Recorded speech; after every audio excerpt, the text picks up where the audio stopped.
تقول للذي أنعم الله عليه وأنعمت عليه وإذ تقول للذي أنعم الله عليه وأنعمت عليه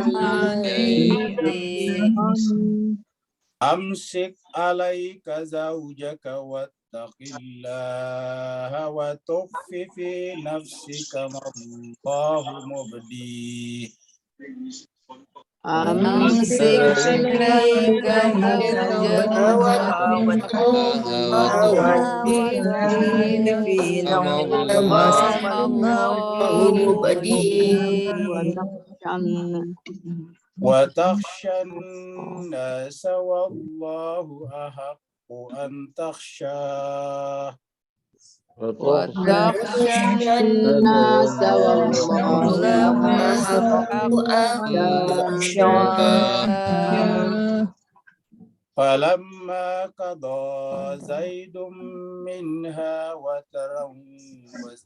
وترا زوجناكها لكي لا يكون على المؤمنين فلما قضى زيد منها وترا زوجناكها لكي لا يكون على المؤمنين لا يكون على المؤمنين هرج في أزواج أدعيائهم إذا قضوهن وطرا لا يكون على المؤمنين حرج في أزواج أدعيائهم إذا قضوا منهن وطرا وكان أمر الله مفعولا وكان أمر الله مفعولا ما كان على النبي من حرج فيما فرض الله له ما كان على النبي من حرج فيما فرض الله له سنة الله في الذين خلوا من قبل سنة الله الذين خلوا من قبل وكان أمر الله قدرا مقدورا وكان أمر الله قدرا مقدورا الذين يبلغون رسالات الله ويخشونه الذين يبلغون رسالة الله ويخشونه ولا يخشون أحدا إلا الله وكفى بالله حسيبا ولا يخشون أحدا إلا الله وكفى بالله حسيبا ما كان محمد أبا أحد من رجالكم ما كان محمد أبا أحد من رجالكم ولكن رسول الله وخاتم النبيين ولكن رسول الله وخاتم النبيين وكان الله بكل شيء عليما وكان الله بكل شيء عليما Sadaqallahul aliyyul azim.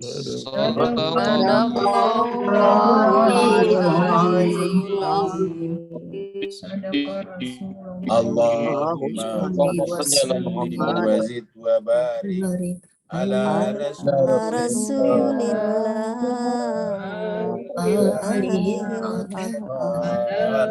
Ala Rasulillah.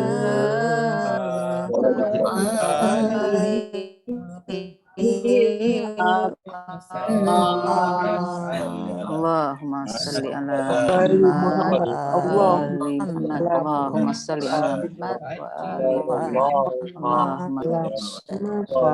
Allahumma Semua sekalian, kita berdoa kepada Allah, semoga apa yang tadi kita baca bersama kitab suci Al-Quran semoga terpatri di dalam jiwa-jiwa kita masing-masing, lalu kemudian membentuk sifat, watak, dan karakter kita, lalu juga mewarnai cara berpikir kita agar setiap tindakan kita, perbuatan kita menjadi wasilah untuk semakin dekat kepada Allah Subhanahu wa Ta'ala. Jemaah sekalian, kita teruskan surat 33, surat Al-Ahzab, ayat 31 sampai 40. Ini adalah surat yang berbicara tentang perang Parit atau perang Khandak. Disebut juga dengan perang Al-Ahzab karena yang menyerang adalah terdiri dari berbagai macam kelompok, suku-suku, komunitas-komunitas, kemudian membuat aliansi atau membuat persekutuan, membuat konfederasi untuk kemudian menghancurkan Madinah. Tetapi Allah SWT menggagalkannya. Selain adanya strategi Parit, juga dengan Allah mengirim kepada mereka badai padang pasir. Inilah ilustrasi daripada Parit yang mereka gali untuk membuat mereka tidak bisa menyeberang. Ini kurang lebih strateginya. Sehingga Nabi dan sahabat-sahabatnya tinggal menjaga jarak agak di belakang, supaya kalau dipanah, panahnya tidak terlalu menjangkau mereka. Ini surat Al-Ahzab adalah surat yang ke-33, artinya golongan yang bersekutu, turun di Madinah, karenanya disebut dengan surat Madaniyah. Kalau turunnya di Mekah disebut dengan surat Makkiyah. Surat cuma dikelompokkan dua macam saja, surat Makkiyah dan surat Madaniyah. Surat Al-Ahzab ini adalah surat Madaniyah, jumlah ayat 73 ayat. Kita dengarkan dulu murattal awal surat ini. Bismillahirrahmanirrahim. Ya ayyuhan nabiyyu ittaqillaha wa la tuti'il kafirin wal munafiqin.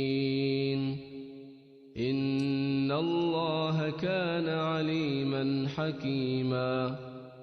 Wattabi' ma yuha ilayka min rabbik.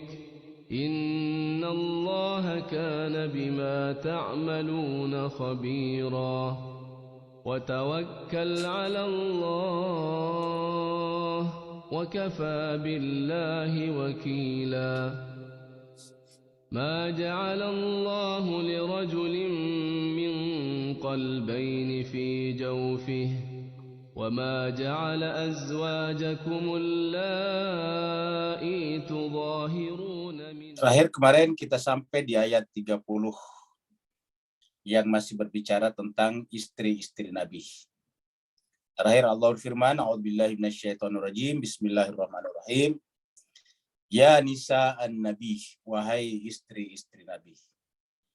Mayyati minkunna, siapa di antara kalian yang melaksanakan. Kita artikan di sini melaksanakan, mengerjakan. Bifahisyatin, perbuatan yang keji, perbuatan buruk, perbuatan amoral. Mubayyinatin, dengan nyata, maksudnya terbukti. Yudha'af lahal adab, maka Allah pasti akan menggandakan baginya al-adab. Di'faini, dengan 2 kali lipat. Di'faini 2 kali lipat. Wa kana dzalika 'ala Allahi yasira, dan bagi Allah itu adalah mudah. Kenapa? Karena Allah yang menjadi pencipta kita semuanya, dan Allah juga yang akan mengadili kita semuanya dengan seadil-adilnya, karena sifat yang melekat pada Allah adalah maha sempurna, termasuk keadilannya adalah keadilan yang sempurna. Sehingga keadilan Allah SWT adalah keadilan puncak, sehingga setiap yang menggugat pasti adalah keliru. Sekarang kita masuk ayat baru, yaitu ayat 31. Masih berkaitan dengan istri Nabi. Kalau tadi yang melakukan perbuatan buruk dosanya digandakan 2 kali lipat, maka sebaliknya kalau mereka berbuat baik juga digandakan. Allah berfirman, "Wa may yaqnut minkunna." Siapa di antara kalian minkunna ini adalah istri wanita, kunna adalah perempuan. Minkunna yaqnut, taat. Jadi wa may yaqnut minkunna, siapa yang taat, siapa yang hatinya berharap kepada Allah melalui suaminya itu Rasul, yaqnut satu asal kata dengan qunut. Wa may yaqnut minkunna lillahi wa rasulih. Siapa yang taat kepada Allah dan Rasulnya di antara kalian, wa istri-istri Nabi, wa ta'mal salihan, dan beramal saleh. Beramal memperbaiki keadaan, mendamaikan, bukan justru menciptakan perang. Saleh itu dari kata islah. Saleh kita orang saleh. Sebetulnya kalau dikatakan orang saleh adalah orang yang kehadirannya di tengah-tengah masyarakat selalu menjadi pencipta, pembuat, menjadi inisiator kedamaian. Karena kata-kata saleh satu asal kata dengan islah. Islah itu adalah damai. Jadi kalau ada perintah aslihu itu artinya damaikan. Innamal mu'minu ikhwah fa aslihu baina akhawaikum. Orang mukmin itu bersaudara, maka kalau ada clash di antara mereka, aslihu, damaikanlah, dari kata saleh. Jadi yang disebut dengan amal saleh itu adalah amal yang mendamaikan, amal yang menciptakan keharmonisan, amal yang menciptakan ketentraman, amal yang menjadi jembatan penghubung kelompok-kelompok yang tadinya berpisah. Bukan sebaliknya, justru menciptakan peperangan, justru menciptakan kesenjangan sosial, justru menciptakan perseteruan antara kelompok-kelompok dalam masyarakat. Allah berfirman, "Wa may yaqnut minkunna lillahi wa rasulih." Siapa di antara kalian yang taat kepada Allah dan Rasulnya? Allah dan Rasul datang untuk menyatukan untuk manusia. Ingat surat Al-Baqarah ayat 213. Kana nasu ummatan wahidatan. Manusia itu adalah umat yang satu, apapun suku bangsanya, apapun agama dan kepercayaannya, apapun ideologinya, manusia itu adalah satu. Kana nasu ummatan wahidatan. Karena ditarik ke atas, semuanya kembali kepada Adam alaihissalam. Maka semua anak-anak Adam adalah bersaudara. Bani Adam adalah bersaudara. Nabi datang, Nabi diutus oleh Allah adalah supaya mempersatukan umat manusia, bukan sebaliknya. Maka ta'mal salihan adalah beramal dengan tetap mempersatukan manusia. Maka nu'tiha ajraha marratain. Kami juga berikan kepadanya ajrah, pahalanya, imbalannya. Marratain, 2 kali juga. Jadi kalau tadi juga define 2 kali ganda, 2 kali lipat, ini adalah marratain, 2 kali. Jadi siapa yang berbuat fahisyah, mubayyinah dengan jelas, maka diberikan ganjaran atas perbuatan buruknya 2 kali lipat. Sebaliknya siapa yang taat dan beramal soleh, maka juga Allah berikan kepadanya ajraha marratain. Imbalannya juga marratain, 2 kali. Wa atadna laha rizqan karima. Dan Allah, kami kata Allah menjanjikan laha kepadanya rizqan karima. Ini tadi bentuk jamak, minkunna, kunna adalah jamak. Jadi siapa saja di antara mereka, jadi tiap-tiap mereka kalau ada di antaranya yang melakukan ini, maka Allah memberikan kepadanya rizqan karima. Kemuliaan, rizqan karima. Rizki apa terutama? Tentu rizki rohani. Jiwanya akan selalu mulia. Mereka akan selalu berada di bawah naungan wilayah suaminya, yaitu Rasulullah Sallallahu Alaihi Wasallam, dan berada di bawah naungan wilayah Rasulullah berarti berada di bawah naungan wilayah Allah Subhanahu wa Ta'ala. Karena Allah adalah wali kita semuanya.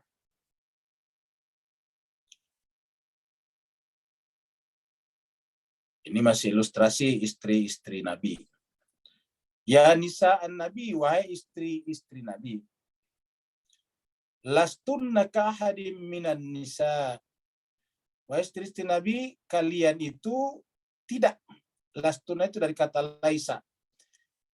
Jadi lastunna, kalian ini bukanlah atau tidaklah kak seperti ahadin, salah seorang, minan nisa, dari wanita-wanita lain.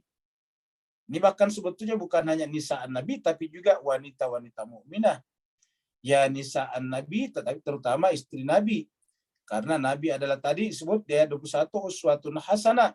Karena istri Nabi adalah uswatun hasanah, maka harusnya juga istri-istri mereka menjadi uswatun hasanah juga. Paling tidak terhadap wanita-wanita mukmin yang lain. Ya nisaan Nabi, lastunna ka ahadim minan nisa. Wahai istri-istri Nabi, kalian itu tidak seperti wanita-wanita yang lain. Ini taqaitun, jika kalian semuanya bertakwa, fala takhda'na bil qauli. Kalau kalian bertakwa, maka apa bukti ketakwaannya? Fala takhda'na bil qauli. Kalau berbicara, jangan pembicaraannya itu mengundang perhatian lawan jenis. La takhda'na bil qauli. Kata-kata takhda ini jangan bahasanya itu mendayu-dayu. Fala takhda'na bil qauli. Jadi kalau kita terjemahkan bahasa Indonesia, bahasa Melayu, janganlah bil qaul, perkataannya itu adalah takhda'na, mendayu. Sehingga kemudian mengundang perhatian orang lain. Fala takhda'na bil qauli. Fayatsma alladhi fi qalbi, sehingga yatsma, muncul harapan, keinginan. Jadi keinginan bukan bisa muncul di tengah jalan. Contohnya misalnya Pak Bus sekalian. Tadinya orang tidak berniat mencuri. Tapi kalau kemudian kita simpan, kita punya barang berharga, katakanlah misalnya cincin emasnya ibu-ibu, ditinggalkan di tempat wudhu misalnya, ataukah di tempat di kamar mandi misalnya, toilet, maka pasti yang tadinya orang tidak punya niat mencuri, pasti niat, oh ini ada nih barang. Jadi artinya bahwa yang namanya harapan, keinginan itu bisa muncul karena adanya pancingan. Maka oleh sebab itulah di antara yang bisa memancing itu adalah kata-kata al-qaul. Maka fala takhda'na bil qaul, janganlah kalian mendayu di dalam berkata-kata. Karena kemudian bisa menimbulkan harapan bagi orang-orang yang fi qalbihi maradun, yang di dalam kalbunya ada penyakit. Penyakit itu adalah ketika jiwa belum terpatri sepenuhnya kepada Allah, maka itu adalah penyakit. Jadi kalau misalnya kita gambarkan seperti ini Pak Bu sekalian ya.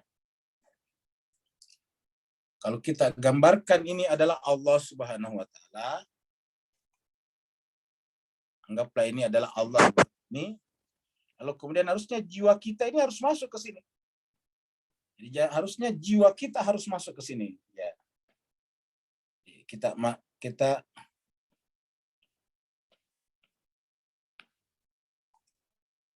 duplicate. Nah ini. Nah, ini katakanlah Allah di sini. Jiwa kita di sini. Ya. Jadi ini Allah, jiwa kita di sini. Lalu kemudian ini kita tarik ke sini. Harusnya kan jiwa ditarik ke sini. Sehingga menjadi klop. Nah ini dia nih. Nah, Nabi, Rasul, dan para imam itu, para orang suci adalah seperti ini. Tidak ada lagi celah antara jiwanya dengan Allah. Sama dengan gerhana sempurna. Bapak Ibu sekalian, kalau lihat gerhana sempurna kan begini nih. Ya, piringan bulan pas menutupi piringan matahari. Kalau itu gerhana matahari. Ya. Piringan bumi pas menutupi piringan bulan. Kalau itu gerhana bulan. Namanya sempurna begini. Nah, ini tidak ada lagi celah. Tapi kalau masih ada celah seperti ini, ya, jadi jemaah sekalian, kalau seperti ini adanya, ya ini, Ya, kita ganti ini dengan warna lain. Nah, jemaah sekalian, coba kalau seperti ini. Ya. Jadi ini adalah, katakanlah ini adalah Allah. Ini ilustrasi Pak Buya, ini ilustrasi. Ini adalah Allah. Ya. Sedangkan kita ini adalah manusia di sini, ya, yang merah. Tadi kita katakan ini kan harusnya tugasnya beragama itu adalah mendorong ini masuk ke sini, mendorong yang merah. Jadi harusnya kita mendorong yang merah masuk ke sini, ya. Sehingga tadi dia menjadi sempurna di sini. Itu namanya sudah sempurna, insan kamil. Insan kamil itu adalah jiwanya tidak ada lagi celah. Ini yang disebut dengan wa'lamu annallaha yahulu bainal mar'i wa qalbihi. Allah harusnya ada di sini. Jadi dia harusnya masuk ke sini. Kenapa? Karena sebetulnya di jiwa kita juga itu adalah arasnya Allah. Jadi harus disamakan ini. Harus disamakan. Jadi M ini harus persis sama dengan A. Jadi nanti ini ya, ini harus A sama dengan M. Maksudnya lingkarannya Pak Buya, tentu bukan zatnya. Jadi jiwanya M, manusia, harus benar-benar mengakomodasi hanya Allah saja. Dan itulah makna kata-kata la ilaha illallah. Tidak boleh ada ilah di dalam jiwa kita kecuali Allah. Kata-kata la ilah mengeluarkan semuanya, artinya menggeser ini merah ke sini. Ya. Kita geser ini merah ke sini. Nah, yang namanya penyakit adalah ketika ini masih ada seperti ini. Jadi yang penyakit itu yang kita arsir ini. Ini namanya penyakit. Ya. Semakin besar ini, semakin besar penyakit. Karena yang merah yang kita arsir ini namanya hawa nafsu. Yang ini yang masuk ke sini adalah wahyu. Ini hawa nafsu, ini adalah wahyu. Ini adalah hawa nafsu, inilah fitrah namanya.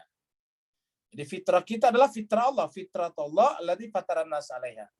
Nah, bagi kita yang masih ada di sini namanya hawa nafsu. Dan kemudian ketika ada pancingan-pancingan di luar sini, maka kemudian ini menarik perhatian kita untuk keluar, ya. Menarik perhatian kita untuk keluar di sini, ya. Sehingga kemudian menjauh dari sini.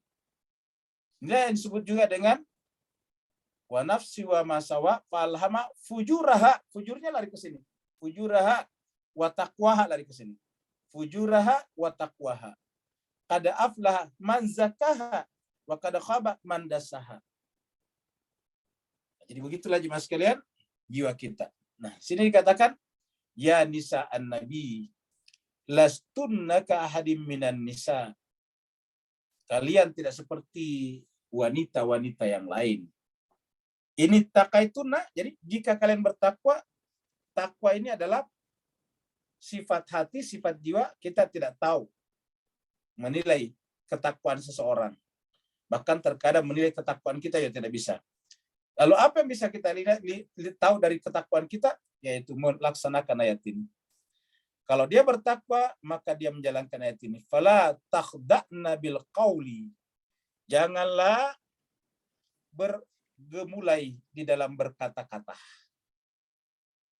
Karena pesonanya wanita adalah kegemulaiannya, kelembutannya.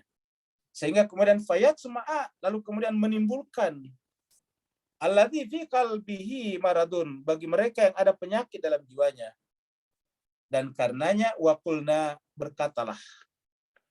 Waqulna qaulan ma'rufa, berkatalah dengan kata-kata ma'rufa yang baik, berkaitan dengan yang baik. Jangan isi dengan canda-canda, tapi berkatalah dengan yang baik. Wa qulna qaulan ma'rufa, berkatalah dengan kata-kata yang ma'ruf, bukan mungkar. Ingat, lawannya ma'ruf itu mungkar, amar ma'ruf nahi mungkar. Kemudian ayat 33. Ini ayat yang paling penting. Bukan hanya menjaga suara, tetapi juga kalau tidak penting sekali jangan keluar. Wa qarna fi buyutikun, tetaplah kalian di rumah-rumah kalian. Wa qarna fi buyutikunna, tetaplah kalian di rumah-rumah kalian. Apa sebabnya? Karena kalau istri Nabi sangat mungkin dieksploitasi. Kalau dia keluar, dieksploitasi oleh pihak luar. Pihak-pihak luar yang punya syahwat politik, yang punya syahwat kekuasaan, yang punya yang punya spirit perebutan kekuasaan, sangat mungkin memanfaatkan mereka. Maka supaya itu jangan terjadi, waqarna fi buyutikunna. Sampai sekarang misalnya anak-anak pemimpin negara terdahulu, istri-istri mereka biasanya bisa disalahgunakan. Diusung oleh kelompok-kelompok tertentu untuk muncul ke permukaan, padahal sebetulnya dimanfaatkan oleh pihak-pihak yang lain, pihak-pihak tersebut. Maka supaya itu jangan terjadi, waqarna fi buyutikun, tetaplah kalian di rumah-rumah kalian. Tetaplah di rumah-rumah kalian. Jangan keluar, nanti tereksploitasi, dimanfaatkan oleh pihak luar. Wala tabarrajna, dan janganlah kalian berhias. Wala tabarrajna tabarrujal jahiliyatil ula. Apa yang maksud berhias di sini? Bukan hanya pakaian, tapi terutama jangan sampai kalian dijadikan sebagai umpan-umpan peperangan. Di masa jahiliyah yang dijadikan umpan peperangan, yang dijadikan pemantik peperangan, yang dijadikan sebagai pemancing dalam peperangan, itu adalah perempuan. Ingat perang Uhud, yang maju di sana sebagai pemancing adalah namanya Hindun. Hindunlah di sana yang muncul memotivasi laki-laki, karena ingat masyarakat Arab itu adalah patriarkal, sangat laki-laki, maka mereka sangat malu kalau perempuan mengajak mereka berperang, memprovokasi mereka berperang, baru mereka tidak ikut berperang. Jadi salah satu cara waktu itu untuk mengumpulkan banyak orang maju dalam berperang adalah wanita sebagai provokatornya. Wanita sebagai pemantiknya. Maka dikatakan tabarrajna la tabarrajna tabarrujal jahiliyati pula. Jangan sampai kalian berhias menjadi alat. Ingat kata berhias itu menjadi alat, diperalat seperti diperalatnya wanita-wanita jahiliyah tempo dulu. Jadi wanita-wanita jahiliyah tempo dulu dijadikan sebagai pemancing peperangan. Wala tabarrajna tabarrujal jahiliyatil ula. Karena kalau yang dimaksud di sini berpakaian, sudah ada ayat khusus tentang berpakaian. Kita juga nanti ketemu di ayat 59. Di surat An-Nur sudah ada. Wala tabarrajna tabarrujal jahiliyatil ula. Wa aqimnas shalah, tetaplah salat. Apa artinya tetap salat? Bukan melaksanakan salat, tapi tetaplah ingat nilai-nilai salat kalian. Apa yang ada di dalam salat itu, yaitu selalu minta ihdinas siratal mustaqim, siratal ladzina an'amta alaihim, yaitu jalannya orang-orang yang dipilih Allah untuk menggait, untuk membimbing, untuk memandu umat manusia. Siapa mereka itu? Disebutkan di akhir salat. Asyhadu alla ilaha illallah wa asyhadu anna Muhammadan abduhu wa rasuluh. Allahumma salli ala Muhammad wa ali Muhammad. Yaitu ada 3 yang tidak bisa terpisahkan, Allah, Rasulullah, dan keluarganya. Wa aqimnas shalah. Jangan sampai kalian dibawa-bawa untuk melawan keluarga Nabi. Jangan sampai kalian dibawa-bawa untuk melawan orang yang disebutkan dalam salat. Allahumma salli ala Muhammad wa ala ali Muhammad, atau Allahumma salli ala Muhammad wa ali Muhammad, atau Allahumma salli ala Sayyidina Muhammad wa ala ali Sayyidina Muhammad. Dalam salat kita, apapun mazhab kita, mazhab kita Syafi'i, mazhab kita Maliki, mazhab kita Hambali, mazhab kita Hanafi, mazhab kita Salafi Wahabi, pasti kalau salat, salawatnya sama, yaitu Allahumma salli ala Muhammad wa ala ali Muhammad, dan itu dibaca setelah kita bersyahadat. Apa artinya? Bahwa keluarga Nabi adalah bagian tak terpisahkan dari Nabi, dan Nabi Muhammad tak terpisahkan dari Allah. Itu disampaikan dalam syahadat kita. Jangan sampai kalian nanti digunakan untuk memerangi keluarga Nabi tersebut. Wa aqimnas shalah. Tetaplah berpegang kepada nilai-nilai salatnya, sifat-sifat salatnya. Wa atinaz zakatah. Tetaplah mensucikan jiwanya dari tarikan-tarikan duniawi, yaitu zakah, mensucikan hatinya. Atinaz zakah, tunaikanlah zakat. Zakat minimal, zakat zakat fitrah, itu menunjukkan bahwa kita hanya akan bisa mencapai fitrah kita apabila kita sucikan jiwa kita dari noda-noda hartawi, noda-noda bendawi. Ditandai dengan mengeluarkan zakat fitrah. Wa atina zakah. Wa ati'na Allah dan Rasulah, tetaplah taat kepada Allah dan Rasulnya, terutama kepada kitab sucinya, termasuk dalam ayat ini. Baru kemudian supaya tadi jangan sampai diseret-seret, maka kemudian disebutkan di sini innama, jangan sampai kalian mau dibenturkan dengan yang disebutkan di ujung ayat ini. Jadi awal ayat ini berbicara tentang istri Nabi, supaya mereka jangan sampai dibenturkan dengan yang disebutkan terakhir, yaitu innama yuridullahu liyudhiba ankum rijsa ahlal baiti wa yutahhirakum tathira. Innama, hanya saja. Dalam kaidah bahasa Arab, kata innama itu kalau kita tanya ahli bahasa adalah namanya muqayyad, membatasi, hanya saja. Artinya tidak ada di luarnya, hanya saja. Cuma ini saja yang Allah inginkan untuk disucikan. Yuridullahu liyuzhiba. Yang Allah inginkan, li, lamnya di sini yang belajar bahasa Arab tahu ini, li artinya apa? Lamu ta'lil, tujuan. Ya, yang Allah jadikan tujuan adalah li, untuk yudhiba, dia hilangkan. Angkum, dari kalian. Perhatikan ya mas kalian yang bisa belajar bahasa Arab. Tadi di atas ini adalah menggunakan kata buyutikunna, ini kunna. Kalau kunna itu berarti perempuan semuanya, ini kunna. Wa karna fi buyutikunna. Ya. Ini semua perempuan di sini nih. Tabarrajna, nunnya di sini nun perempuan, tabarrajna. Kemudian apa lagi? Akimna, ini nunnya nun perempuan semua ini. Wa atina, nanya ini ada perempuan semuanya. Atikna, taatnya perempuan semuanya. Kunna, karena, ini nunnya juga nun perempuan. Wa karna fi buyutikunna, ini tabarrajna, wala tabarrajna, perempuan. Tabarrujal jahiliyatil ula. Wa akimna, nanya perempuan. Kalau laki-laki, wa akim. Kalau banyak, akimus salah. Tapi ini akimna perempuan. Akimna salata. Kalau laki-laki, atu zakah. Ini banyak perempuan, atina zakah. Wa ati'na, ati'ullah kalau laki-laki, tapi ini adalah perempuan, ati'na Allah wa rasulah.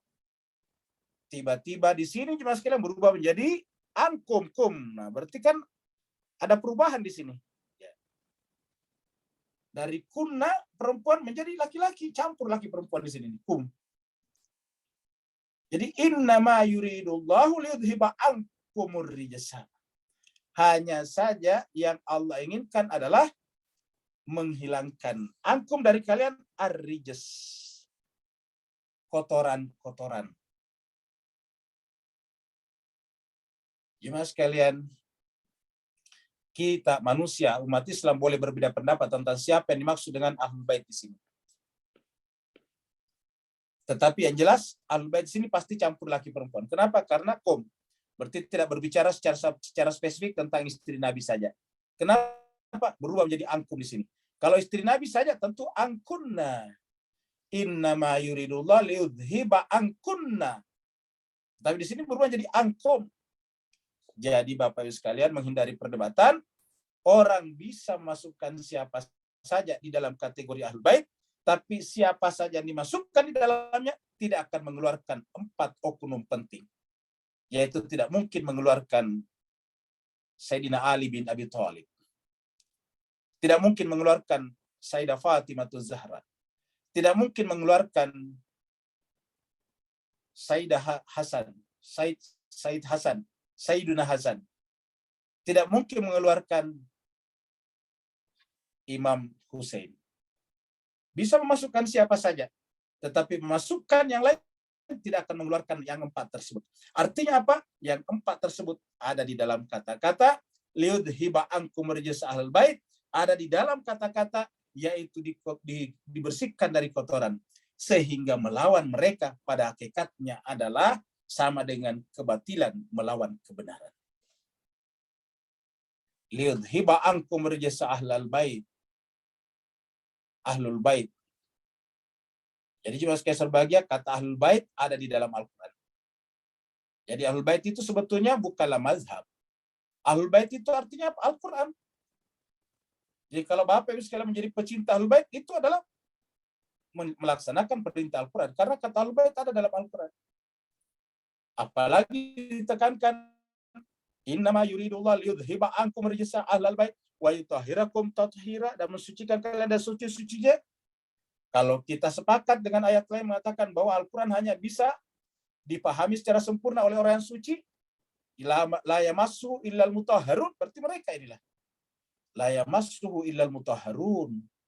Tidak ada yang bisa memahami Al-Quran secara sempurna kecuali al-mutahharun. Dan siapa mutahharun? Ahlal bait wa yutahhirakum tathira. Jadi kita menghindari polemik, tetapi ingat, siapapun yang dimasukkan tidak akan mengeluarkan 4 orang itu.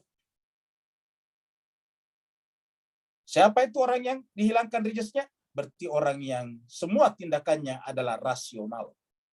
Karena jemaah sekalian berbahagia, rijas itulah tanda tidak rasional dan sekaligus mengundang kutukan. Rijas ini diartikan kotoran, tetapi sekaligus bermakna kutukan. Jadi siapa yang menyimpan rijas dalam dirinya, mengundang kutukan Allah SWT. Membawa rijas sama dengan membawa tulang di depan anjing. Kalau kita bawa tulang, pasti anjing ikut sama kita. Kalau kita bawa rijas, pasti akan diikuti oleh syaitan. Syaitan artinya apa? Mengundang kutukan. A'udzubillahi minasyaitonir rajim. Itulah sebabnya menyimpan rijas dalam diri kita mengundang kutukan. Berarti ada sarang syaitan di sana, itu kotoran itu. Rijas ini adalah kotoran syaitan. Nah, berarti dengan demikian keluarga Nabi ini Ahlul Bait karena tidak ada rijas dibersihkan, yudhibantum rijas, tidak ada sarang syaitan pada jiwanya. Coba kita lihat ayat ini. Surat Yunus ayat 100.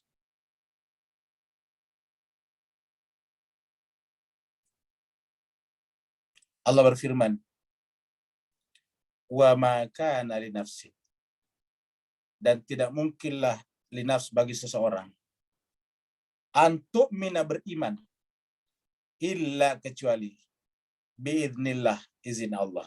Ini satu kalimat dari sini sampai satu kalimat, satu jumlah kalau bahasa Arab. Ini adalah satu kalimat dari sini ke sini sampai Allah. Ya. Jadi ini ada satu kalimat. Berikutnya kalimat yang lain lagi, ada wawnya di sini. Jadi wa ma kana li nafsin, tidak mungkinlah li nafs bagi satu jiwa antuk mina bisa beriman kepada Allah dan hari akhir illa kecuali kalau dia mendapatkan izin dari Allah. Kalau kita potong sampai di sini, kita akan mengartikan iman itu adalah kebetulan karena Allah izinkan. Yang tidak beriman kebetulan juga karena Allah tidak izinkan. Untungnya ayat ini tidak berhenti sampai di sini. Ayat ini harus dibaca sampai selesai. Kalimat berikutnya wa yaj'alur rijsa. Ini muncul kata rijas di sini Pak Bos sekalian. Lihat ini kata rijas. Wa yaj'alur rijsa, ini lihat. Sama tulisannya tadi ini. Sama tadi tulisannya dengan rijas ya. Ini. Kata rijas ini sama persis, tidak ada bedanya. Lihat, ar-rijas ya. Sama juga ar-rijas. Sama-sama juga pakai alif lam ma'rifah. Ya. Jadi ini sama ar-rijas di sini. Ya. Wa yaj'alur rijsa, dan Allah memberikan rijas. Meletakkan rijas, membiarkan rijas kepada siapa? Alal ladzina, bagi orang-orang yang la yaqilun, yang tidak menggunakan akalnya. La yaqilun. Wa yaj'alur rijsa alal ladzina la yaqilun. Berarti coba Bapak Ibu sekalian renungkan. Berarti kalau dia ada rijasnya, berarti tindakannya, perbuatannya tidak sejalan dengan akal. Kalau ada rijasnya, berarti kan la yaqilun. Kalau tidak ada rijasnya kan berarti yaqilun. Sederhana. Kalau ada rijasnya, la yaqilun. Kalau tidak ada rijasnya, berarti yaqilun. Sejalan dengan akal, rasional. Itulah sebabnya mereka semuanya cerdas semuanya. Tidak pernah ada pertanyaan yang tidak terjawab. Kenapa? Rijas tidak ada, yaqilun. Sekaligus rijas maksudnya apa? Siksaan. Kalau di sini di bawah diterjemahkan kemurkaan ini. Dan Allah menimpakan kemurkaan ini, terjemahan Kementerian Agama.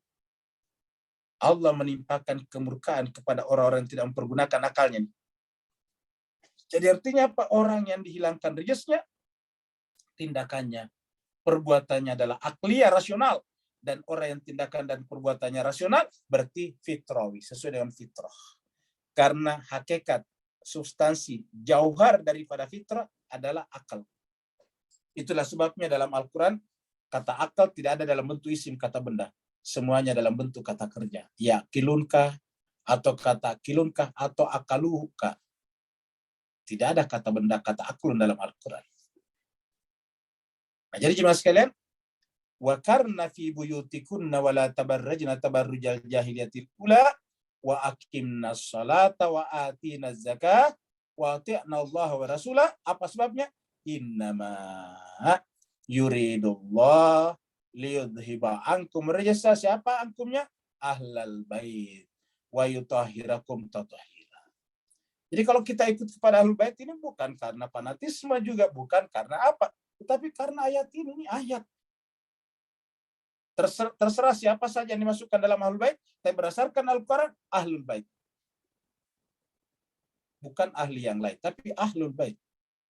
Liyudhiba ankum rijsa ahlal bait wa yutahhirakum tathira.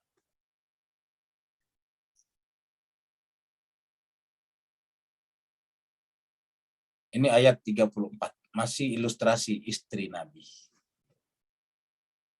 Wadhkurna, baru setelah tadi masih istri Nabi, wadhkurna, ingatlah. Wadhkurna ma yutla. Penggunaan kata ingatlah selalu menunjukkan ada potensi untuk tidak ingat. Wadhkurna ma yutla fi buyutikunna. Ingatlah apa yang dibacakan di rumah-rumah kalian. Fi buyutikunna. Ingat tadi, wakarna fi buyutikunna. Apa yang dibacakan di rumah-rumah mereka? Terutama tadi ayat 33 mengatakan innama yuridullahu liyudhiba ankum rijsa ahlal bait. Dan ini rata-rata ayat ini yang dimaksud 4-5 orang tadi itu adalah selalu diriwayatkan oleh istri Nabi. Ada yang diriwayatkan oleh Ummu Salamah, ada yang diriwayatkan oleh Siti Aisyah. Ummu Salamah menceritakan bahwa Nabi pada saat ada di rumah saya, dia mengambil selimut, baru kemudian minta dipanggilkan Al-Hasan.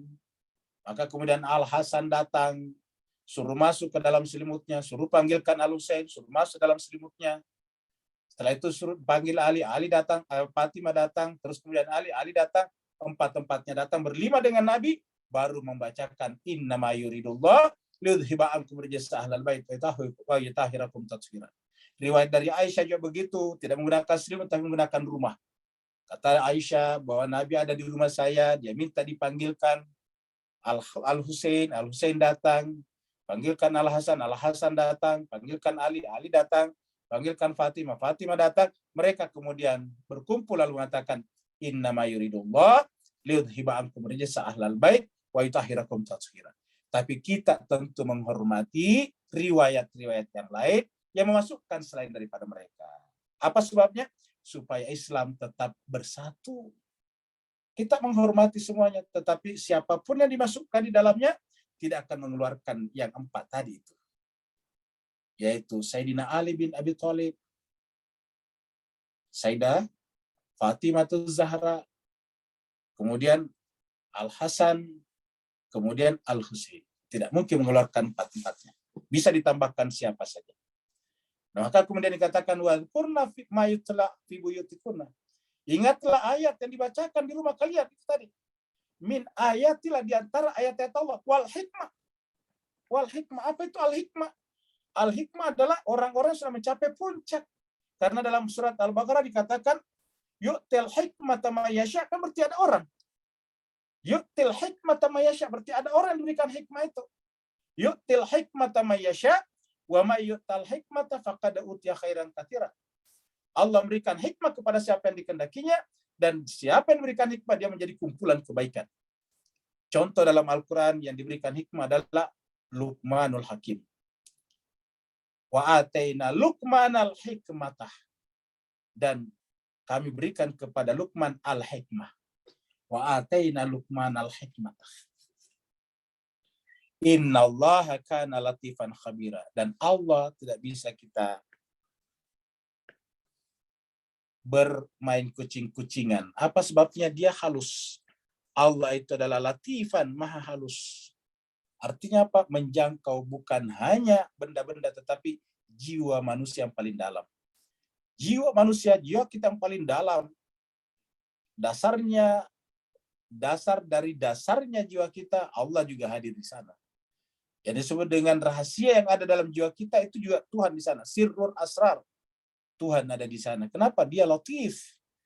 Dan dia latif sekaligus mengetahui apa yang ada di sana, di tempat yang paling halus itu. Jemaah sekalian, ini adalah perkara akhirat. Di akhirat, jemaah sekalian, kita akan diadili berdasarkan Al-Quran. Dan akhirat ini tidak bisa kita bermain-main. Karena siapa saja yang pindah ke akhirat tidak akan bisa kembali ke dunia lagi untuk memperbaiki keadaannya. Atas dasar itu, maka kemudian Allah memberikan kepada kita kitab suci Al-Quran sebagai pandu, sebagai pembimbing, agar kita benar-benar berjalan dengan benar, memilih dengan benar, bertindak dengan benar, ikut pada yang benar. Seperti doa kita, Allahumma arinal haqqa haqqa, ya Allah, perlihatkanlah kepada kami al-haqqa haqqa, yang benar itu sebagai kebenaran. Wa arinal batila batila, perlihatkanlah kepada kami batil sebagai batil.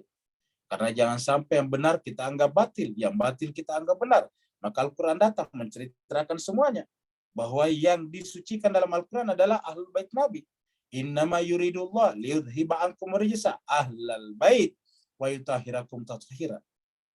Jangan sampai kita termasuk golongan justru membenci mereka, apalagi memerangi mereka, nauzubillah min dzalik, summa nauzubillah min dzalik. Celakalah kita kalau kita masuk dalam kategori itu. Kemudian setelah berbicara itu, berbicara tentang orang-orang mukmin, laki dan perempuan. Mari kita lihat ayatnya. Ini adalah berbicara tadi. Jadi sudah dibicarakan tadi di atas. Kepada siapa kita mengikut tadi. Ya. Baru kemudian, innal muslimina wal muslimat. Sesungguhnya orang muslim laki-laki dan muslim perempuan. Wal mu'minina wal mu'minat. Mukmin laki-laki dan mukmin perempuan. Wal qanitina wal qanitat, yang banyak berdoa, yang mengisi hatinya dengan ketaatan, laki ataupun perempuan. Wassadiqina wassadiqat, selalu berpihak kepada yang benar. Sadiq itu adalah lawan daripada kadzib. Kadzib itu dusta. Wassadiqin, selalu bersama dengan orang yang benar. Wassadiqat, perempuan. Sadiqina, perempuan. Sadiqah, laki-laki, perempuan. Berarti artinya apa? Semua yang ada di sini juga ada apa tadi pada kata-kata antum tadi, campuran. Innama yuridullah liyudhiba ankum. Ankum itu campuran apa? Laki perempuan. Ini disebutkan lagi di sini. Wasadiqina wassadiqat. Dalam surat At-Taubah Allah berfirman, ya ayyuhalladzina amanu taqullah wa kunu ma'as sadiqin. Selalulah bersama dengan orang yang sadiqin. Wassadiqina wassadiqat, selalu membenarkan. Laki ataupun perempuan. Wassabirina wassabirat.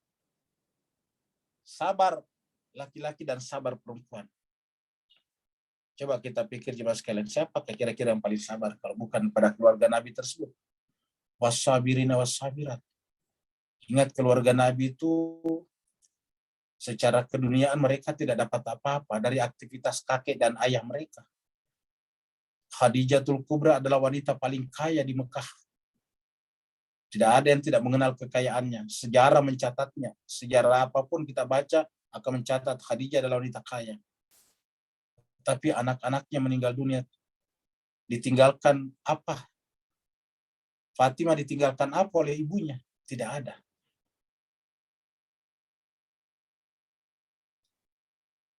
Al-Hasan Al-Husain ditinggalkan apa dari neneknya Khadijah? Tidak ada. Padahal mereka, nenek mereka, yang putri mereka adalah wanita terkaya di Mekah. Lalu kenapa mereka tidak pernah membicarakan itu sebagai suatu penyesalan? Karena mereka adalah as-sabirina was-sabirat. Wal khashiina wal khashiat. Mereka adalah orang-orang yang hatinya khusyuk, terikat dengan Allah. Wal mutasaddiqina wal mutasaddiqat. Mengisi hidupnya dengan bersedekah. Mutasaddiqina wal mutasaddiqat. Wasaimina wasaimat, berpuasa. Apa artinya berpuasa? Memelihara jiwanya, tidak memperturutkan hawa nafsunya. Jadi saim di sini bukan hanya puasa dalam pengertian zahir, tapi batin.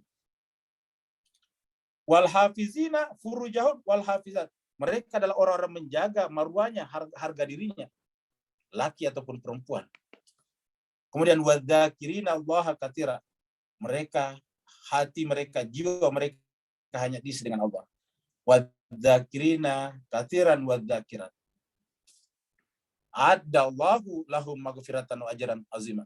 Kenapa Allah berbicara tentang muslim di sini lebih umum? Karena Allah yang menjelaskan bahwa kalau dia muslim seperti ini, mukmin seperti ini, maka mereka akan ikut pada ayat 33 tadi. Innama yuridullah liyudhiba ankum rijsa ahlal bait wa yutahhirakum tathira. Karena dengan mengikut mereka, mereka merasakan apa makna kesabaran. Karena mereka sepanjang masa berada dalam kondisi terisolasi, diperangi, tidak ada keturunan Nabi yang tidak diperangi, Bapak Ibu sekalian. Tidak ada di antara mereka yang tidak diperangi. Sayyidina Ali mantunya Nabi sekaligus saudaranya. Saudara dalam pengertian satu rumah, dibesarkan, dibunuh ketika sedang memimpin sholat. Anak daripada Sayyidina Ali, Imam Ali, yaitu Al-Hasan diracun. Anak daripada Ali yang satu, yaitu Al-Husain, kemudian dibantai di Karbala. Coba kita lihat, siapa yang bisa memiliki seperti ini? Adallahu lahu maghfiratan wa ajran azima. Allah menjanjikan kepada mereka yang mengikut dengan seperti itu ampunan dan pahala yang besar. Wa ma kana lil mu'minin. Kalau dia mukmin yang benar. Kalau dia mukmin yang benar seperti tadi ayat 35 dan ikut pada ayat 33, wa ma kana lil mu'minin. Tidak pantaslah bagi seorang mukmin. Kata-kata makana di sini artinya tidak mungkin. Lil mu'minin, bagi seorang mukmin laki-laki, wala mu'minatin, dan juga bagi seorang mukmin perempuan. Disebutkan secara spesifik. Tidak mungkin bagi seorang mukmin laki-laki, wala, dan tidak mungkin juga bagi seorang mukmin perempuan, idza qadallahu wa rasuluh, apabila Allah dan Rasulnya, ini Rasulnya, qada, telah menetapkan. Di mana ditetapkannya? Di dalam Al-Quran. Apa ketetapan Allah? Innama yuridullah liyudhiba ankum rijsa ahlal bait wa yutahhirakum tathira. Kalau dia mukmin laki-laki dan mukmin perempuan, tidak mungkin apabila Allah dan Rasulnya telah menentukan satu amran, urusan, an yakuna lahumul khiyarata, orang mukmin tersebut masih punya pilihan lain. Tidak mungkin ayyakuna lahum al khiyarata, pilihan lain. Tidak mungkin punya al khiyarah. Khiyarah itu pilihan. Ingat kata-kata istikharah. Min amrihim, dalam urusan mereka. Kenapa? Karena urusannya adalah urusan Allah. Urusan mereka adalah urusan Allah. Jadi kalau dia mukmin sejati, dia mukminah sejati, maka kalau Allah telah menetapkan dan Rasulnya telah menetapkan urusan bagi mereka, apa urusannya? Innama yuridullah liyudhiba ankum rijsa ahlal bait wa yutahhirakum tathira. Maka mukmin laki dan mukmin perempuan tersebut tidak mungkin lagi ada baginya al-khiyarah, pilihan lain. Sebaliknya, kalau dia punya pilihan lain, hakikatnya dia adalah durhaka kepada Allah dan Rasul ini. Baru ancamannya, wa man ya'sillaha wa rasulah. Siapa yang durhaka kepada Allah dan Rasulnya, faqad dhalla dhalalan ba'ida. Perhatikan di sini, siapa yang menyimpang dari ketetapan Allah dan Rasulnya, maka sungguh dia menempuh jalan yang sesat dengan kesesatan yang nyata. Faqad dhalla dhalalan mubina.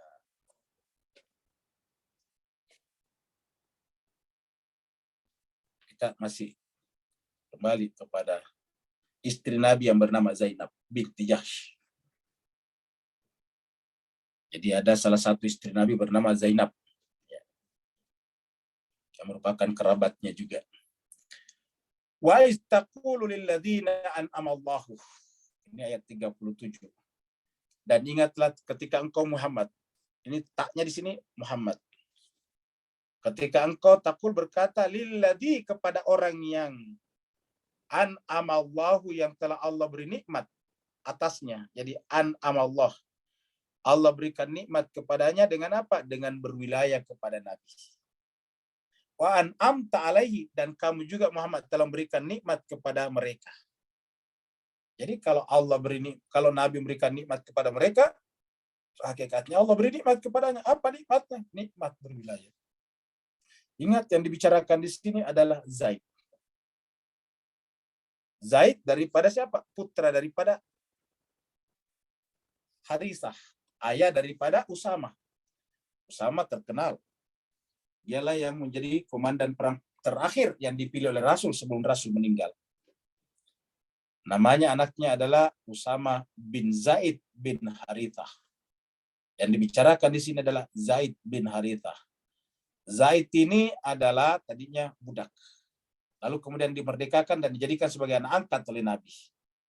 Zaid sendiri adalah putra daripada Ummu Aiman. Ummu Aiman itu adalah pengasuh Nabi. Sejak Nabi masih bayi diasuh oleh Ummu Aiman. Ketika Aminah wafat, kemudian Ummu Aiman tetap mengasuh Nabi dengan pindah ke rumahnya kakek daripada Muhammad, yaitu Abdul Muthalib. Setelah nanti Nabi sudah mulai dewasa, masih bersama dengan Ummu Aiman, dinikahkan dengan Zaid. Dari Zaid dan perkawinannya dengan Ummu Aiman, lahirlah yang disebut laki-laki yang disebut dengan Usama bin Zaid. Setelah Ummu Aiman meninggal, kemudian Zaid dinikahkan dengan kerabat Nabi yang bernama Zainab. Yang tadi kita lihat ilustrasinya. Wa istaqulu lil ladzina an'ama Allahu alaihi, ingatlah tatkala kamu Muhammad berkata kepada orang yang telah kau beri nikmat kepada yang telah Allah berikan nikmat kepadanya, dan engkau juga telah memberikan nikmat kepadanya. Kamu berkata kepadanya, menasihatinya, amsik alaika zaujaka. Pertahankanlah istrimu. Jadi Zaid ini ceritanya tidak klop, tidak cocok dengan istrinya. Jadi Zaid anak angkatnya Nabi dinikahkan. Jadi ini kan Zaid duda tadinya, menikah dengan Ummu Aiman, kemudian meninggal Ummu Aiman, dinikahkan dengan Zainab. Waktu itu Zainab adalah gadis, dinikahkan dengan Zaid. Karena Zaid ini sudah dianggap sebagai anak angkat oleh Nabi. Bersama dengan Nabi. Zaid ini waktu kecil sebetulnya adalah diculik, ya, dirampok. Kalau orang dirampok dulu bukan hanya hartanya diambil, tapi anaknya juga. Baru dijual di pasar budak. Begitu Zaid ini. Lalu kemudian dibeli oleh Khadijah. Jadikan budak. Setelah Nabi menikah dengan Khadijah, Nabi meminta kepada istrinya supaya Zaid dimerdekakan. Setelah dimerdekakan, kemudian kedengaran Nabi, setelah Nabi menjadi terjadi suara-suara di mana-mana berbicara tentang Nabi, ada Nabi baru, maka kemudian ikut juga menjadi populer Zaid, terdengar oleh ayahnya yang jauh dari pedalaman. Maka kemudian ayahnya datang kepada Nabi, itu anak sepertinya anak saya dulu. Ternyata masih mengenal ayahnya. Zaid juga masih mengingat wajah ayahnya.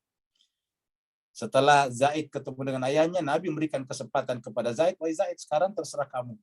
Mau ikut kepada ayah kamu, silakan. Kalau mau ikut bersama kami, tetap silakan. Itu Zaid bin Harithah. Nanti punya anak tadi, Usama bin Zaid bin Harithah. Yang kedua, yang paling terkenal dari Zaid apa? Dia dianggap sebagai orang ketiga masuk Islam. Jadi orang pertama masuk Islam itu adalah Khadijah. Orang kedua adalah Ali. Orang ketiga adalah Zaid. Karena ini kan satu rumah. Waktu itu Fatimah belum lahir. Fatimah lahir tahun ke-5 Hijriah. Tahun ke-5 kenabian maksudnya. Jadi Fatimah lahir sekitar tahun 5 kenabian. Jadi waktu itu Fatimah belum lahir.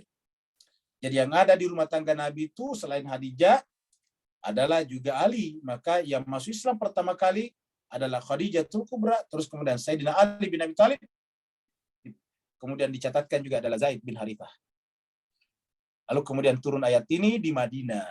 Pada saat Zaid ini tidak cocok dengan istrinya yang bernama Zainab. Nabi menasihatinya, wahai Zaid, amsik alaika zaujaka. Pertahankanlah istrimu. Wattaqillah, dan bertakwalah kepada Allah. Wa tukhfi fi nafsika, tetapi wahai Muhammad, kamu juga menyimpan sesuatu di dalam jiwamu. Mallahu yubdihi, sesuatu yang Allah SWT akan ungkapkan.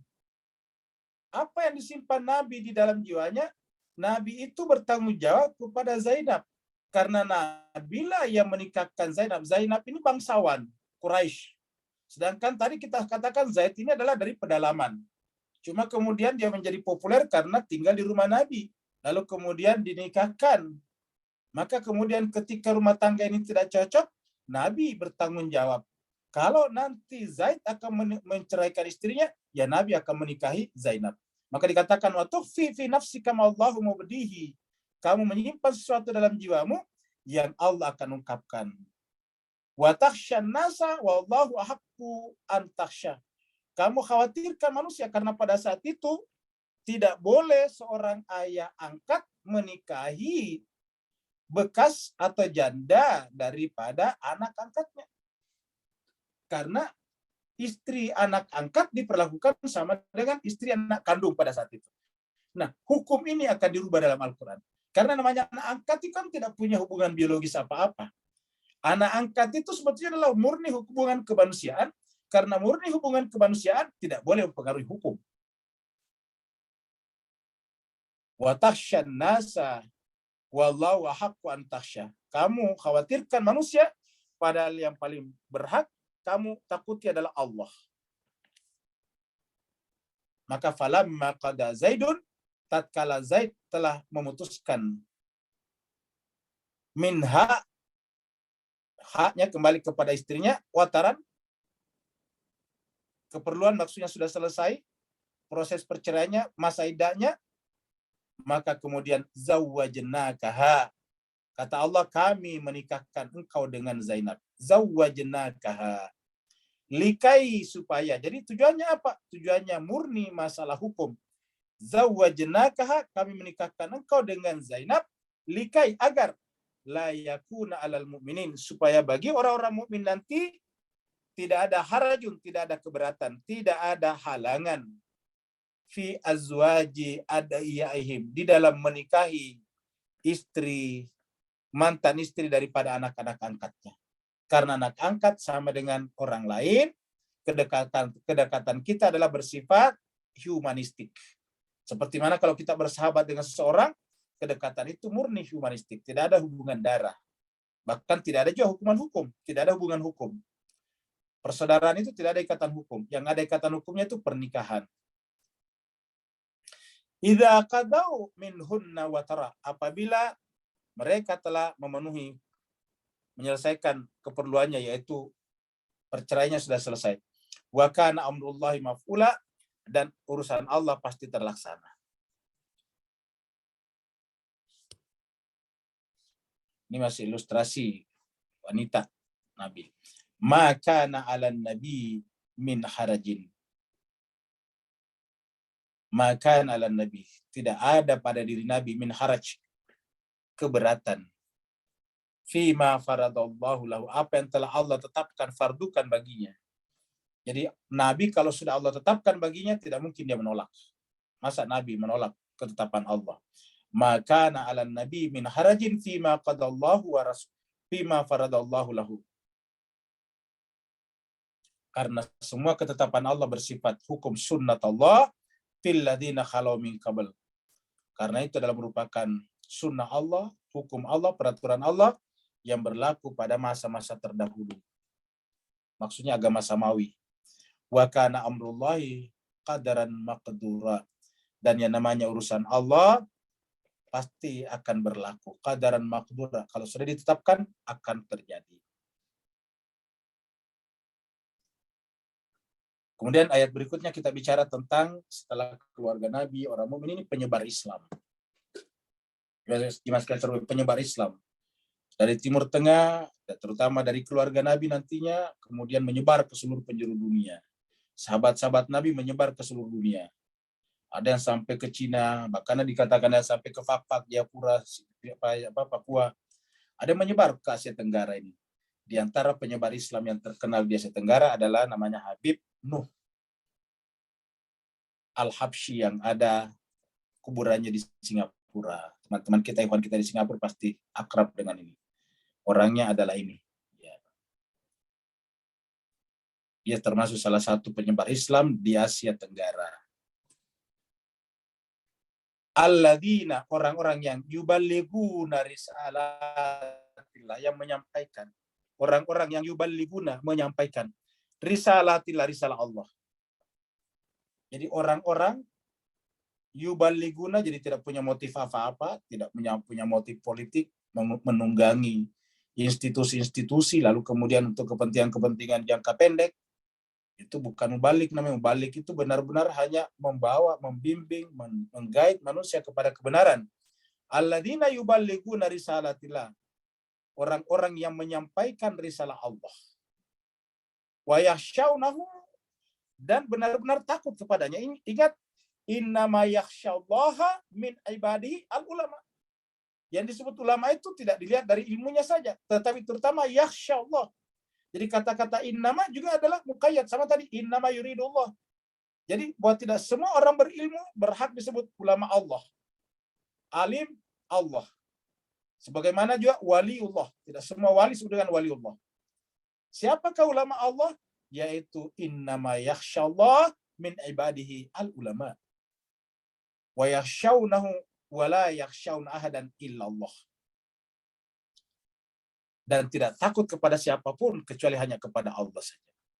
Wa kafa billahi hasiba, dan cukup Allah yang menjadi penanggung jawabnya, yang menghitung pengorbanannya. Kita di Asia Tenggara berhutang budi kepada ulama-ulama lama tersebut yang telah datang menyebarkan Islam, sehingga kita semuanya mengenal kalimat tauhid, kalimat la ilaha illallah Muhammad Rasulullah. Maka ayat terakhir, maka Muhammadun.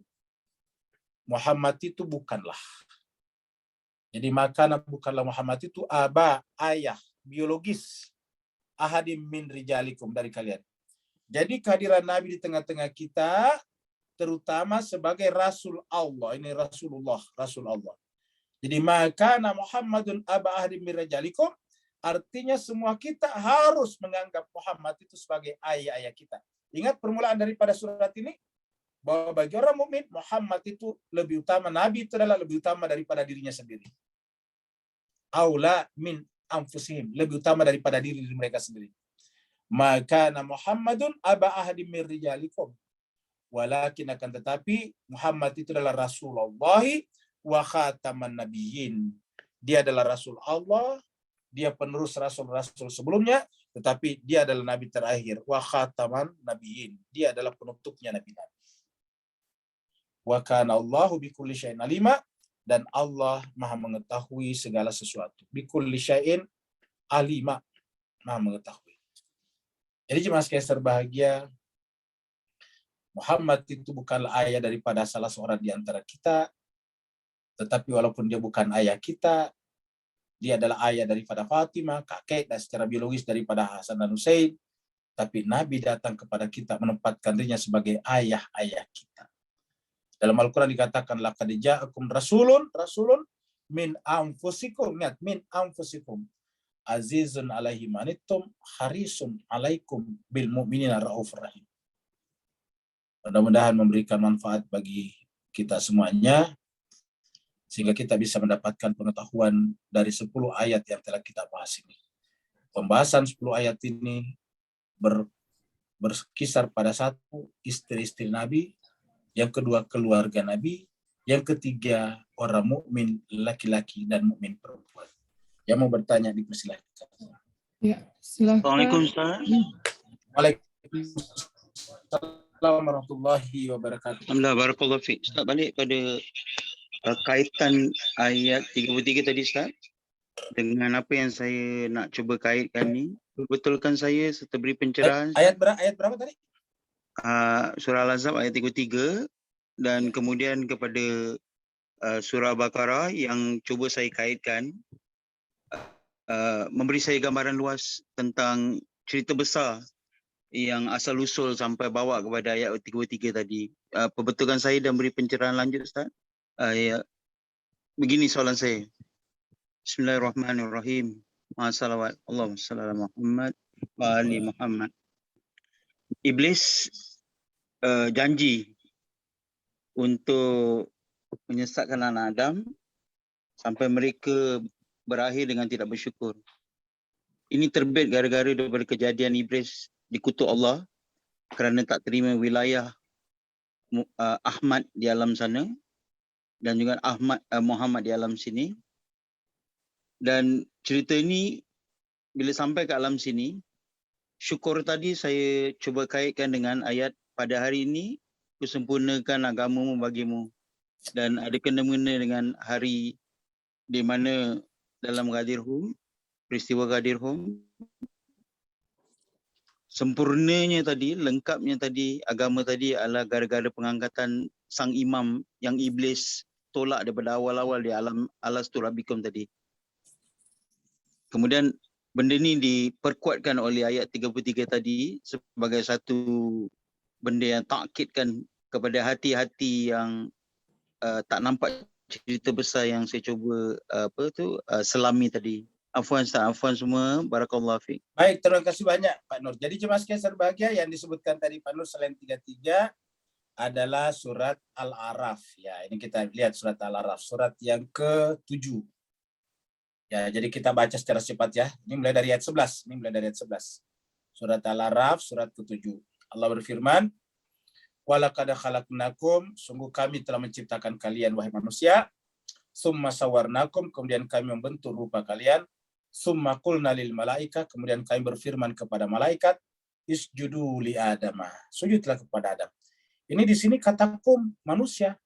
Tetapi begitu sujud cuma satu, Adam. Nah, berarti kan ini tidak semua manusia menyandang gelar Adam suci. Kalau Adam secara keseluruhan, ya kumnya masuk di sini. Jadi Adam di sini sebagai apa? Sebagai khalifah, sebagai imam, sebagai nabi. Isjudu li Adam, ini kum. Fasajadu, maka sujudlah mereka semuanya, illa iblis, kecuali iblis. Lam yakun minas sajidin, iblis tidak mau sujud.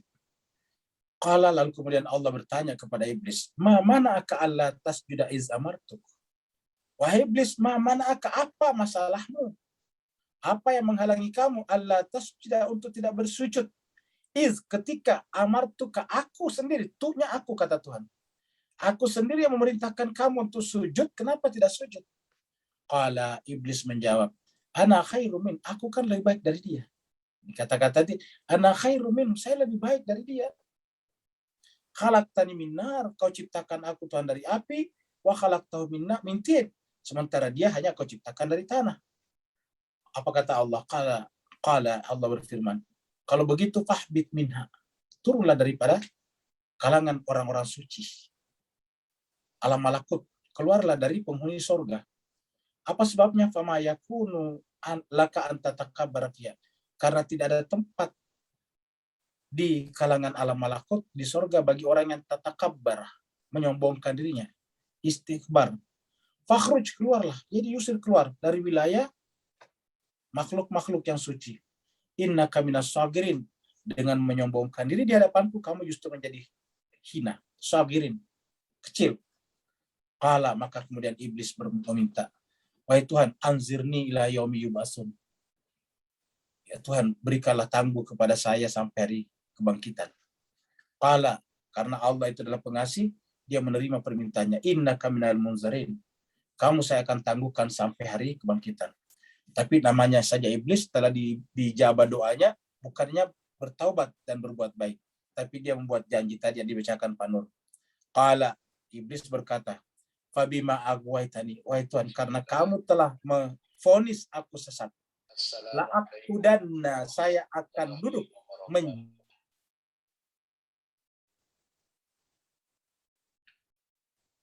mereka, anak cucu Adam, kata kalau mereka tidak ikut dalam jalan yang lurus. Summa, kemudian kata iblis, latiyanahum, saya akan datangi mereka, mimbaini aidihim, dari sebelah, dari depan mereka, wa min khalfim, dari belakang mereka, wa an aimanihim, dan juga dari kanan mereka, wa an syama'ilihim, dan juga dari kiri mereka. Wala tajidu, sehingga kamu tidak menemukan aksarahum, kebanyakan mereka, syakirin, bersyukur. Apa bersyukur? Menerima wilayah. Seperti yang dikatakan tadi Pak Nur. Najib Mas Kaisar berulayah kepada siapa? Al-Quran sudah menyebutkan tadi, innama yuridullah liyudhiba ankum rijsa ahlal bait wa yutahhirakum tathiran. Maka siapa yang tidak menerima wilayah atau tidak bersyukur, lawannya kufur. Apa yang dikufuri? Janjinya tadi di alam, alastu birabbikum qalu bala syahidna. Maka oleh sebab itu ini sebetulnya terang benderang, ini alur ceritanya. Dari satu ayat ke ayat lain itu satu terkait satu sama lain, dan ini alurnya, rutenya jelas. Tidak mungkin terjadi pertentangan dalam Al-Quran. Jadi siapa yang tidak sujud adalah bagian daripada iblis. Dan kepada siapa sujud? Kepada orang yang Allah angkat tadi, yang diperintahkan seluruh makhluk sujud kepadanya. Bukankah Allah mengatakan kepada Nabi sendiri, wa ma arsalnaka illa rahmatil alamin? Lalu kemudian Allah mengatakan melalui Nabi di dalam Al-Quran, innama yuridullah liyudhiba ankum rijsa ahlal bait wa yutahhirakum tathiran. Berikutnya lagi. Ya Ustadz. Selanjutnya Mbak Intan mau bertanya, silakan Mbak Intan. Ada banyak pertanyaan di kolom chat. Terima kasih. Silakan. Iya, terima kasih Bu Dokter. Assalamualaikum Ustaz. Waalaikumsalam warahmatullahi wabarakatuh. Saya sebenarnya juga ada 4 pertanyaan Ustaz, tapi saya sampaikan 2 dulu karena di chat juga banyak pertanyaan. Nanti kalau masih ada waktu di akhir, mudah-mudahan bisa disampaikan. Ustaz, di ayat 32 ada larangan untuk melemah lembutkan suara gitu Ustaz ya. Nah, larangan ini apakah berlaku juga untuk perempuan lain atau hanya untuk istri Nabi? Ya, untuk perempuan lain. Pertanyaan saya sebenarnya adalah ayat seperti ini atau mungkin ada hadis-hadis serupa ini membuat kenyataannya sekarang ini perempuan jadi dikungkung gitu ya. Artinya perempuan dilarang bersuara, bahkan kalau ekstrim itu nanti kalau di pengajian-pengajian itu untuk bertanya pun tidak bisa, harus ditulis pertanyaannya karena suara adalah aurat begitu Ustaz. Dan kalau ada pelecehan yang terjadi kepada perempuan begitu, biasanya yang disalahkan hanya perempuannya saja. Padahal ayat itu sendiri mengatakan orang-orang yang ada penyakit dalam hatinya. Jadi maksud saya sebenarnya sudah ada penyakit di dalam hati laki-laki itu. Kalau tidak ada penyakit ya tidak akan terjadi hal-hal yang tidak diinginkan gitu. Nah, bukankah pria-pria yang ada penyakit dalam hatinya itu juga harusnya bertanggung jawab dengan apa yang dia lakukan, sehingga tanggung jawab itu tidak hanya dibebankan kepada perempuan untuk menjaga dirinya, suaranya, tetapi juga harusnya juga kepada laki-lakinya begitu Ustaz. Nah, bagaimana pandangan Ustaz tentang ini? Kemudian yang kedua tadi di ayat 33 kan dikatakan Allah menghendaki menghilangkan kotoran darimu, dia mensucikan kamu sesuci-sucinya, itu Ustaz ya untuk ahlul bait. Nah, ayat ini bagi saya kan terkesan bahwa kesucian itu jadinya pemberian gitu Ustaz, sesuatu yang diberikan, bukan hasil usaha dari ahlul bait yang disebutkan, tapi pasti ada penjelasannya. Tidak begitu, bagaimana Ustaz untuk menjelaskan ini? Karena kan kalau kesucian itu diberikan kan seolah-olah ya wajar saja jadi suci, wong diberikan gitu. Itu dulu Ustaz, 2 pertanyaan saya. Terima kasih Bu Dokter kesempatannya. Baik, terima kasih banyak Intan. Jadi cuma sekali lagi kita sampaikan bahwa yang pertama dulu, agama itu adalah bersifat preventif. Ya, apa itu artinya bersifat preventif? Berbicara tentang diri kita. Persoalan di luar sana ada masalah, iya. Tetapi berkenaan dengan apapun termasuk berkenaan dengan kejahatan adalah berkenaan dengan diri kita.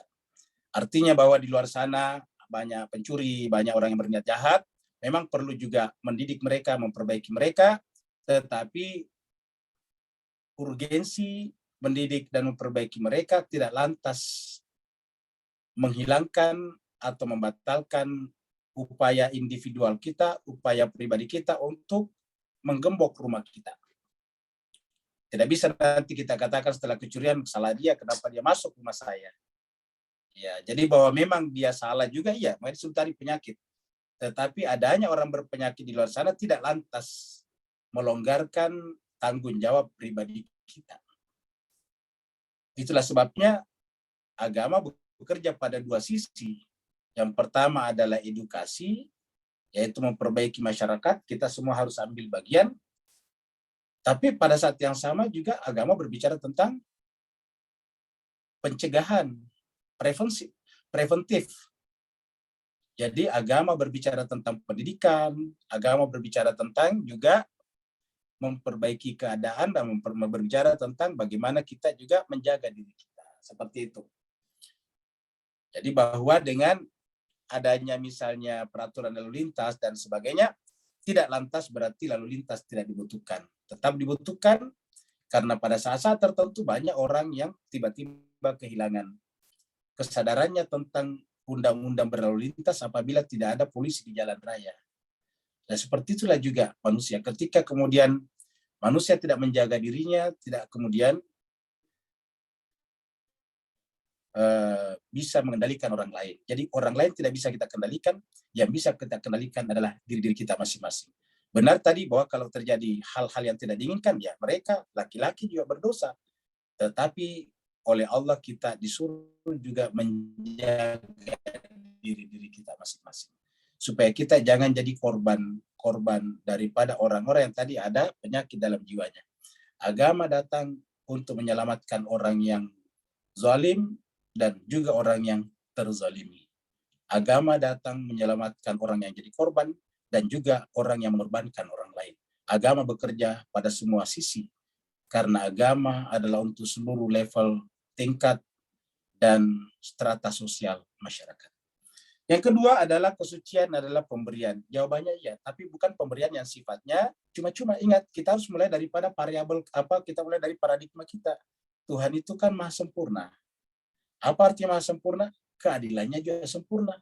Kalau keadilannya sempurna, ketika dia memberikan tentu adalah pemberian yang bertumpu pada keadilannya, bukan ke pemberian yang sifatnya cuma-cuma. Jadi harus kita bawa bahwa Tuhan itu bersifat sempurna. Tidak mungkin memberikan begitu saja. Satu. Yang kedua, lalu kenapa keluarga Nabi saja disucikan? Sebetulnya tidak. Semua kita ini disucikan. Setiap kita lahir semuanya suci. Kita ini lahir dalam keadaan sudah suci semuanya. Fitratullah allati fataran nas 'alaiha. Fitrah manusia yang dijadikan Allah untuk menciptakan fitrah seluruh manusia. Kata Anas itu seluruh manusia. Lalu kok kenapa? Ya karena kita ini sudah terlanjur berada dalam lingkungan, waktu kita lahir berada dalam lingkungan yang tidak terpelihara, kita ikut kotor di sana. Sedangkan ada segelintir kecil orang yang terpelihara dari atas. Jadi pada saat Adam itu punya anak beberapa orang, di antara beberapa anaknya Adam itu ada yang terkontaminasi, ada yang memelihara dirinya. Nanti lahirlah orang-orang suci dari situ. Contohnya pada anak-anak Nabi Yakub. Nabi Yakub ini kan Nabi besar. Nabi Yakub juga adalah cucu Nabi besar, yaitu cucu Nabi Ibrahim. Yakub bin Ishak bin Ibrahim. Ini adalah anak Nabi besar. Cucu dari Nabi besar. Tetapi keturunannya ada 12, dan 10 diantaranya itu kita sebut dengan jahat. 12 itu bayangkan membohongi ayahnya, berkonspirasi, lalu membuang adiknya masih kecil ke dalam sumur. Ya. Jadi artinya dari keturunan Nabi Yakub ini ada yang menjaga diri, ada yang tidak menjaga dirinya. Nah, Yusuf itu termasuk orang yang menjaga dirinya. Kita lihat dialog-dialognya dengan Zulaikha. Kita lihat juga dialog-dialognya dengan dengan penghuni penjara ketika masuk dalam penjara. Kita lihat dialog-dialognya dengan raja ketika dipanggil keluar. Dari situ kita lihat bahkan wanita-wanita yang tadi yang fitnah dirinya, lalu kemudian memberikan kesaksian bahwa saya tidak menemukan keburukan sesedikit apapun pada diri Yusuf. Nah, jadi artinya apa? Ada kemampuan pada diri Yusuf untuk mempertahankan itu. Jadi dengan demikian pemberian, tapi pemberian karena ada usaha untuk itu. Bukan pemberian yang sifatnya seperti tadi bersifat sewenang-wenang saja. Tapi pemberian yang bersifat apresiatif, bersifat reward. Yang lain lagi, pertanyaan di chat dulu, kita pindah ke chat.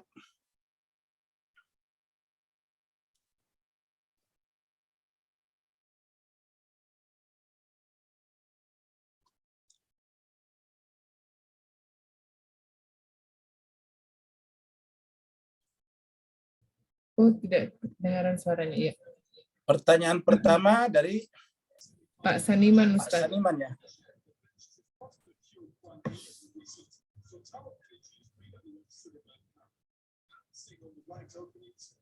Jadi jemaah sekalian, pertanyaan Pak Saniman tentang ayat 32-33 yang bisa kita tangkap di sana bahwa satu, bahwa di dalam masyarakat kita ini ya segala sesuatu selalu yang biasanya menjadi pemicu kejahatan itu adalah sesuatu yang berharga. Kalau tidak berharga itu tidak memicu sesuatu kejahatan. Contohnya misalnya emas itu bisa memicu kejahatan. Kenapa? Karena emas berharga. Coba kalau batu-batu di pinggir jalan tidak memicu kejahatan.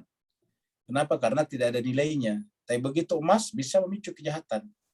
Bisa menjadi sebab sebuah negara dieksploitasi, bahkan dijajah.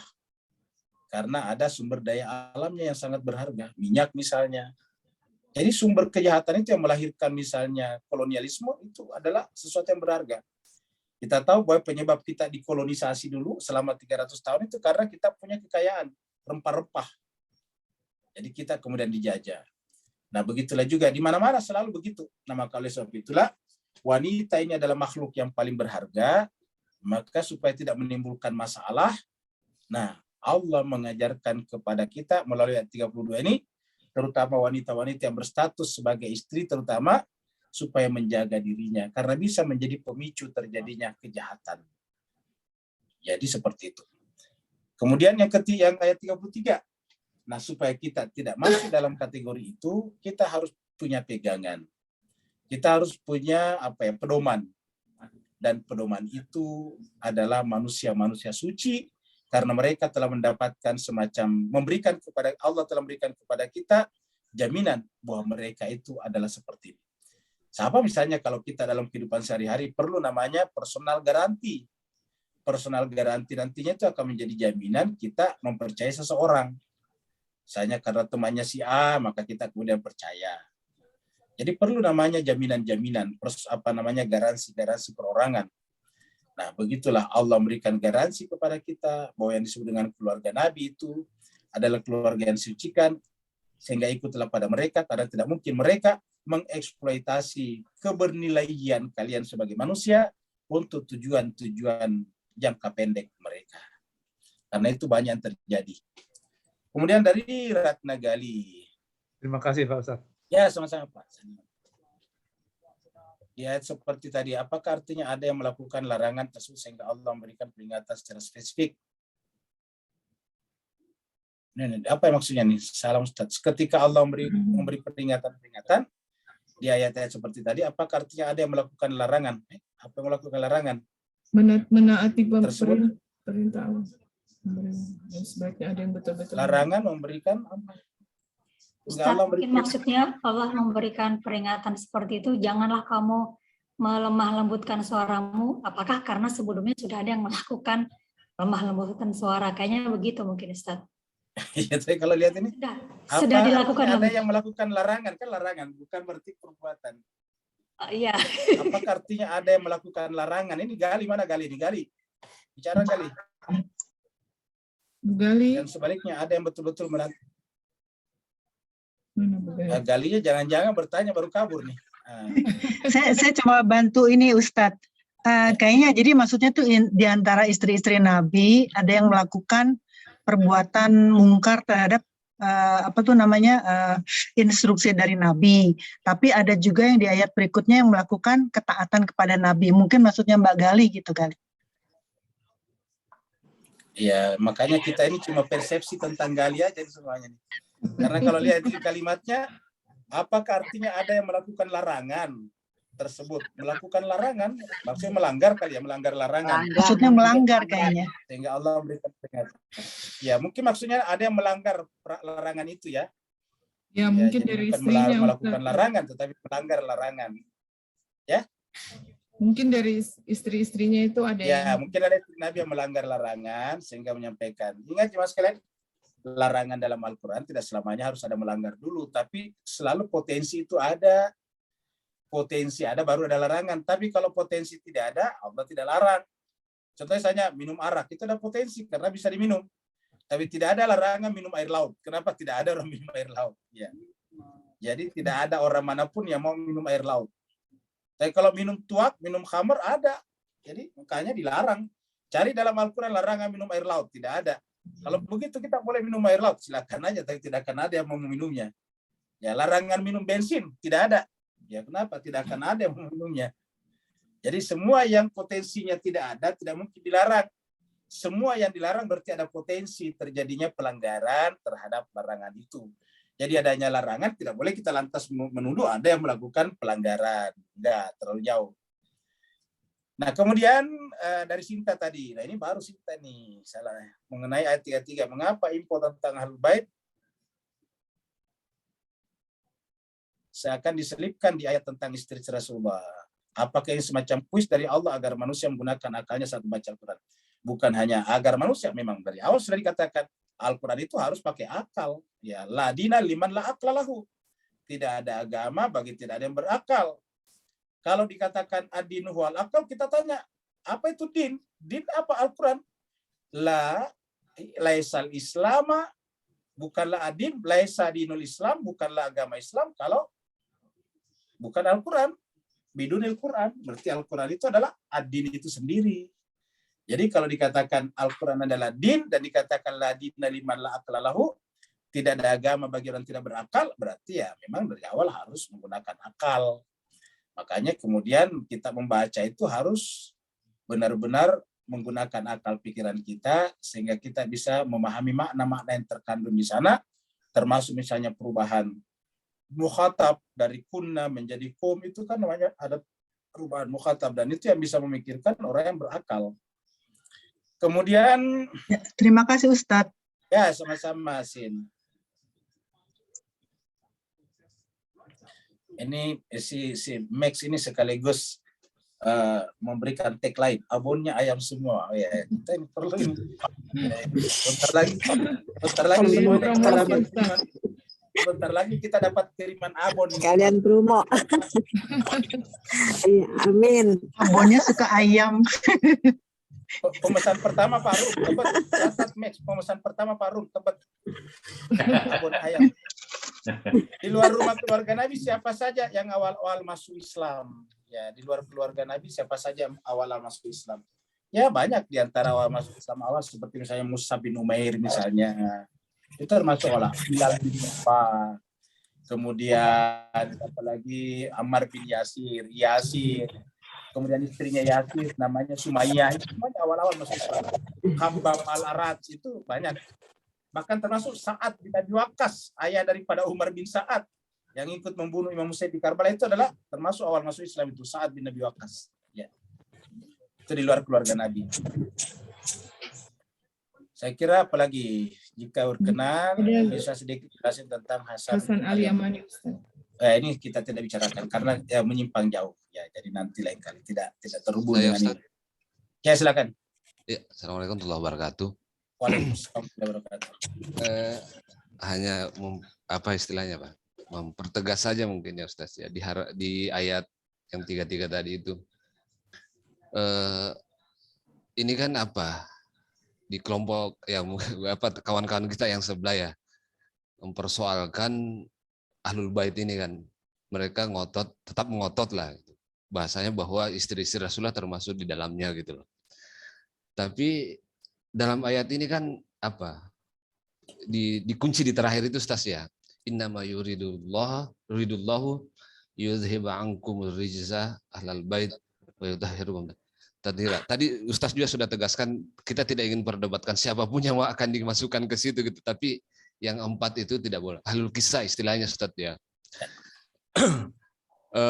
Kengototan itu Ustaz yang saya ingin butuh penjelasan Ustaz dari kelompok kawan-kawan kita sebelah itu.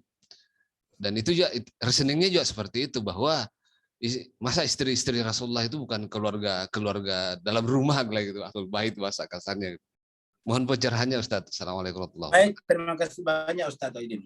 Mungkin kita tidak menggunakan istilah ngotot ya, kita menggunakan istilah mereka mempertahankan pendapatnya, dan setiap orang dimanapun juga selama memang cara berpikirnya belum berubah, ya tentu dia akan mempertahankannya dengan teguh. Dan itu adalah ciri kemanusiaan yang normal-normal saja. Ya, jadi oleh sebab itulah yang harus kita selalu buka adalah pintu-pintu dialog. Yang selalu kita buka adalah suasana persaudaraan yang menyebabkan bisa terjadi dialog secara baik, secara humanistik, pendekatannya bersifat apresiatif, artinya mengapresiasi pendapat siapapun juga. Sepahit apapun pendapat itu menurut kita harus kita terima, karena harus ada satu hal yang harus kita ingat. Setiap orang itu adalah berjalan. Dan yang berjalan adalah pikiran mereka. Kita seperti sekarang, dulu juga tidak seperti sekarang. Ya. Ada orang yang tadinya tidak seperti sekarang seperti sekarang. Kenapa? Karena berjalan. Itulah sebabnya yang perlu diapresiasi dalam Al-Quran adalah perjalanan. Karena perjalanan itu adalah upaya untuk bergerak menuju kepada kebenaran. Dan yang dikecam di dalam Al-Quran adalah yang tidak berjalan. Jadi yang dikecam dalam Al-Quran yang tidak berjalan. Di dalam surat Al-Alaq, setelah 5 ayat pertama yang berbicara tentang pentingnya belajar, lalu kemudian dikunci, kalau menggunakan istilah Ustaz Wahidin tadi, dikunci dengan kata-kata kalla innal insana la yatagha ar-ra'ahu istaghna. Jadi kalau kita baca kata dari atas itu menarik. Iqra bismi rabbikal ladzi khalaq, khalaqal insana min 'alaq, iqra wa rabbukal akram alladzi 'allama bil qalam, 'allamal insana ma lam ya'lam, kalla sekali-sekali tidak, innal insana la yatagha, sungguhnya manusia itu masogak takut kapan, ar-ra'ahu istaghna, apabila merasa dirinya cukup. Jadi yang dikecam Allah adalah merasa diri cukup. Apa artinya merasa diri cukup? Sudah berhenti sampai di situ. Tapi selama pendapatnya memang memang baru sampai di situ, ya, dan dia mempertahankannya, wajar saja. Yang dikecam Al-Quran kalau dia sudah berhenti untuk mencari. Al-Quran mengatakan faida faragta fansab wa ila rabbika farghab. Harusnya terus-menerus mencari dan mencari, setelah ketemu yang satunya bergerak lagi. Karena namanya berakal adalah bergerak dari apa yang kita sudah ketahui menuju kepada apa yang belum kita ketahui. Sehingga salah satu tanda orang berakal adalah orang yang bergerak cara berpikirnya. Masya Allah, syukran Ustaz. Di sini pertemuan kita karena sudah lalu kita sahabat Singapura ini duluan ya, terima kasih banyak. Duluan 1 tahun dari 1 jam dari kita. Ya. Mbak Intan mau nanya lagi, silakan Mbak. Dua pertanyaan singkat, Ustadz, boleh? Oh, ya, silakan. Ya, Ustadz, tadi ayat 35 kan disebutkan laki-laki yang benar, perempuan yang benar, selalu begitu kan Ustadz? Kenapa, kira-kira hikmahnya apa Ustadz? Kenapa harus disebutkan laki-laki dan perempuan diulang-ulang? Kenapa tidak misalnya orang-orang atau mereka yang gitu? Ini disebutkan jenis kelaminnya. Itu satu Ustadz. Kedua tentang Zainab. Saya pernah baca di buku Zainab minta cerai sebenarnya karena merasa Zaid kurang sepadan dengannya. Tadi Ustadz katakan Zainab adalah keturunan bangsawan, Zaid adalah mantan budak gitu, sehingga tadinya beliau menolak untuk dijodohkan dengan Zaid, tapi karena di ayat sebelumnya dikatakan kalau sudah ditetapkan ya tidak boleh menolak, sehingga akhirnya Zainab mau juga menikah tetapi tetap tidak senang sehingga minta cerai. Ini artinya bahkan alasan duniawi dalam tanda kutip, Ustaz, itu kan kesannya alasan duniawi. Zaid kurang apa gitu solehnya gitu, Ustaz, kan? Tapi alasan duniawi tidak suka, Zaid tidak tampan, Zainab cantik, Zaid keturunan mantan budak, Zainab orang kaya gitu, bangsawan, itu pun bisa menjadi alasan untuk minta cerai. Tidak semata-mata alasan yang kayaknya harus syar'i banget gitu, Ustaz. Nah, sementara kan di masyarakat kita tuh sekarang kayaknya berat banget gitu kalau perempuan harus menggugat cerai. Nah, ini kira-kira apakah benar Ustaz Zainab minta cerai itu dengan alasan seperti itu, Ustaz? Terima kasih, Ustaz. Baik, terima kasih banyak. Jadi kenapa tadi disebutkan laki perempuan? Mukminina wal mukminat, muslimina muslimat, sadiqina sadiqat, dan sebagainya, saimina saimat. Karena ingin menjelaskan bahwa setiap yang namanya amal benar-benar bersifat individual. Kita di akhirat tidak ada hubungan-hubungan relasi. Tidak bisa kita katakan suami saya kan orang saleh, maka saya tidak perlu saleh amat. Nah, itu tidak boleh. Ya, karena buktinya apa? Buktinya istri Nabi juga, bayangkan. Yang namanya istri Nabi kan artinya tidur setiap hari dengan Nabi. Satu kamar, satu bantal dengan Nabi. Tetapi Allah mengatakan tentang istri Nabi Nuh dan istri Nabi Lut, mereka masuk neraka. Diabadikan di dalam surat At-Tahrim. Jadi artinya apa? Amal ini benar-benar individual. Tidak bisa kita bersandar kepada orang lain, termasuk kepada orang paling dekat dengan kita, yaitu pasangan kita masing-masing, termasuk kepada anak atau orang tua kita. Jadi itu makanya diulangi berkali-kali, laki perempuan, karena ini adalah individual. Satu. Yang kedua, makna dari ayat itu menunjukkan kepada kita bahwa di mata Allah itu tidak ada perbedaan gender dalam berkaitan dengan amal dan iman. Sama di hadapan Allah. Tidak ada yang mengatakan bahwa laki-laki lebih beriman daripada perempuan. Ya, jadi itu makanya dilakukan pengulangan. Yang kedua adalah Zainab menggugat cerai. Sebetulnya sederhana saja. Allah yang menjelaskan di situ bahwa pernikahan itu adalah bukanlah penjara. Pernikahan itu adalah pilihan rasional. Apapun alasannya, kalau kita tidak setuju, boleh-boleh aja terjadi perpisahan. Karena pernikahan itu bukan penjara. Apabila tanpa alasan pun kalau satu tidak mau dan dipaksakan, kan penjara namanya. Allah memberikan kepada kita apa? Kemerdekaan. Yang paling membuat manusia jadi manusia adalah kemerdekaan untuk memilih. Ya. Kemerdekaan untuk berkata tidak. Ketika manusia tidak memiliki kemerdekaan untuk berkata tidak, maka berarti manusia sudah terampas kemerdekaannya. Satu. Yang kedua, jemaah sekalian berbahagia, pernikahan menunjukkan bukan segala-galanya. Kalau pernikahan itu, makanya saya tidak setuju mengatakan bahwa pernikahan itu setengah daripada agama. Kalau pernikahan setengah dari agama, berarti Nabi Isa agamanya cuma setengah. Nabi Isa tidak menikah. Kalau pernikahan setengah agama, berarti Maryam tidak penuh agamanya, karena Maryam tidak punya suami. Ya Allah, ya Allah. Agama tidak terkait dengan pernikahan. Ya. Pernikahan itu murni adalah merupakan tanggung jawab sosial di antara kita. Orang tetap bisa, nabi besar bisa jadi nabi, padahal tidak punya pernikahan. Nabi Isa tetap nabi besar, termasuk ulul azmi, padahal tidak pernah menikah. Ya. Maryam tetap manusia suci, wanita suci, padahal dia tidak pernah menikah. Ya. Jadi itu menunjukkan bahwa benar-benar kemanusiaan kita itu adalah murni eksklusif kemanusiaan. Humanisme sebagai humanisme, tidak terkait dengan apapun juga. Begitu terkait dengan yang lain, berarti namanya tanggung jawab sosial, dan itu terkait dengan akad. Dan akad artinya ikatan selama masih ada kemerdekaan untuk memilih di sana, akad itu tetap baik. Tapi ketika kemerdekaan itu sudah tidak ada, berarti dia telah berubah menjadi penjajahan. Terima kasih banyak. Wa'alafu minkum. Wassalamualaikum warahmatullahi taala wabarakatuh. Waalaikumsalam warahmatullahi wabarakatuh. Terima kasih Bu Dokter. Terima kasih Ustaz. Assalamualaikum warahmatullahi wabarakatuh semua. Assalamualaikum.